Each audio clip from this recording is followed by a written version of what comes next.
வீட்டுடைய அழகை மேம்படுத்த பல பேர் பலவிதமான பொருட்களை வாங்கி வீட்டில் வைப்பாங்க. சில பேர் பார்த்தோன்னா செடிகளை வாங்கி வைப்பாங்க.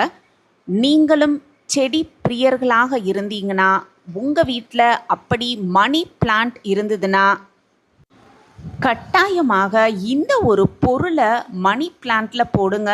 போதும் போதும் அப்படின்னு சொன்னாலும் கூட பணம் நம் வீடு தேடி வரும் அப்படிங்கிறத பற்றி, அந்த அதிசயம் நம் வீட்டில் நிகழும் அப்படிங்கிறத பற்றி இந்த பதிவில் நம்ம தெரிஞ்சுக்கலாம். வணக்கம். நம்ம இறையொளி திருவருள் சார்பாக உங்கள் எல்லாருக்குமே அன்பான வணக்கங்க.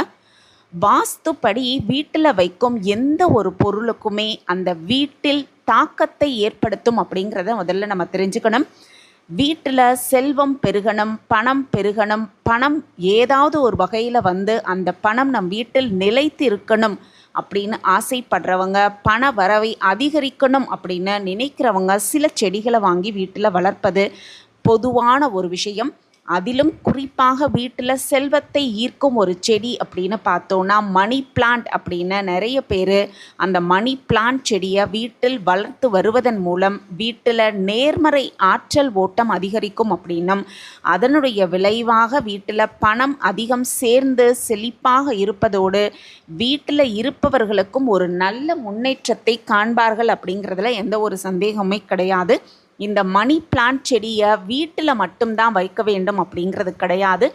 ஆஃபீஸு, கடை, இப்படி மணி பிளான்ட் செடியை எங்கு வேணாலும் வளர்க்கலாம். முக்கியமாக பார்த்தோன்னா மணி பிளான்ட் செடியை வளர்ப்பதாக இருந்தால், அதுவும் வீட்டில் செல்வத்தை அதிகரிக்க நினைத்தால் மணி பிளான்ட் செடியுடன் மண்ணோடு சில பொருட்களை வைக்க வேண்டும் அப்படிங்கிறது வாஸ்து சாஸ்திரப்படி சொல்லப்பட்டிருக்கு.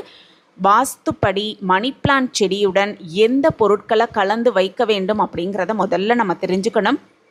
அந்த ஒரு பொருளை கண்டிப்பாக மணி பிளான்ட் செடியோடு நம்ம வைத்தோன்னா பணம் ஏதாவது ஒரு வகையில் நம்ம சேர்ந்துக்கிட்டே இருக்கும் அப்படிங்கிறத நம்ம முதல்ல தெரிஞ்சுக்கணும்.